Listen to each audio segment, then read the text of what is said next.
ये क्या चीज है, ये क्या चीज है?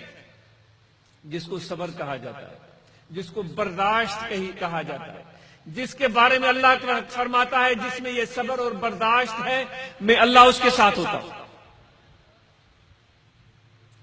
मेरे आका व मौला हजरत सल्लल्लाहु अलैहि वसल्लम उन जुल्म और सतम ढाने वालों को माफ ही नहीं करते थे, बल्कि उनको मैं ये कह रहा हूं कि इस तरह उनको फतह कर लेते थे, या ये कहा जाए कि अखलाकी शिकस्त दे देते थे जिसकी मिसाल तारीख में नहीं मिलती।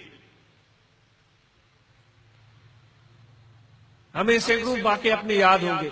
किसी ने थप्पड़ मारा होगा तो 2 थप्पड़ हमने मारे होंगे, किसी ने एक गाली दी होगी तो हमने 2 गालियां बकी होगी। ये भी एक तरीका है, ये भी एक स्टाइल है।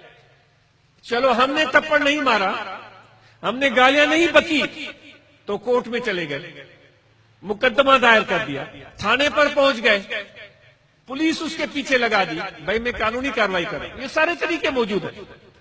दोस्तों को बुलाकर कह दिया कि भाई उसने मुझे ऐसे ऐसे ऐसे ऐसे कहा, यह भी एक तरीका है। या उससे मिलना जुलना बंद कर दिया, यह भी एक तरीका है।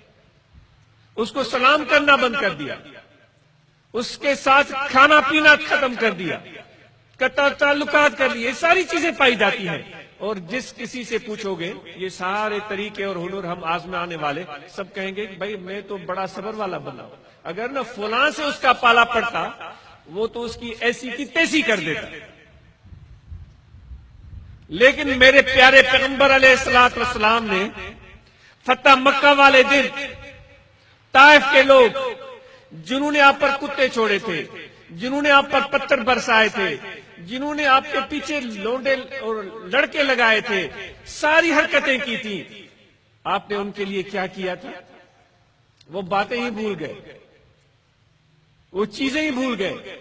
हरम काबा में मताफ में उनके लिए स्पेशल खेमा लगवाया और मुअज़्ज़ज़ तरीके से उनको रखा और उनसे उस खेमे में मिलने के लिए चले गए।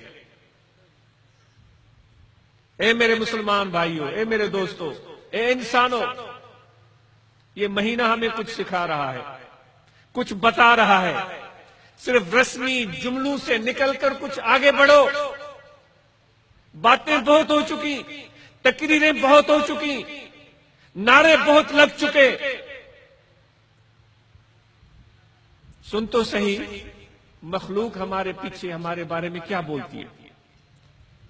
दुनिया में आज हम किस नाम से याद किए जाते हैं, सोचो सही। लेकिन हम ऐसे लोग बन चुके हैं कि अपनी उस गलती को गलती मानने के लिए भी तैयार नहीं होते जो हम किसी के साथ करते। तो आज की रात, ये महीना माह शाबान जो हमें पैगाम दे रहा है, एक नई जिंदगी शुरू करने का पैगाम, एक नया जज्बा, एक नया इरादा। कल की बात ही हमारी कुछ और होगी इंशाअल्लाह। कल तो क्या, इस लम्हे के बाद, क्योंकि मेरे पैगंबर का महीना है और उन्होंने इस तरह किया। सब्र और बर्दाश्त जिस बंदे में नहीं है तो वो कैसे आशिक रसूल बन सकता है? मेरे आका व मौला हजरत सल्लल्लाहु अलैहि वसल्लम के सामने सैयदना अबू बकर सिद्दीक रज़ियल्लाहु तआला अन्हु मौजूद है। एक मुखालिफ आता है, उनकी मोहब्बत का आलम क्या है, उनके इश्क का आलम क्या है मेरे आका के साथ, पूरी दुनिया जानती है। वो हजरत अबू बकर सिद्दीक जो इस तरीके नक्शबंदी के पेशवा हैं, हम उनके पैरोकार हैं, उनके दामन से वाबस्ता हैं और उन्होंने हमारे लिए काम ही आसान कर दिया।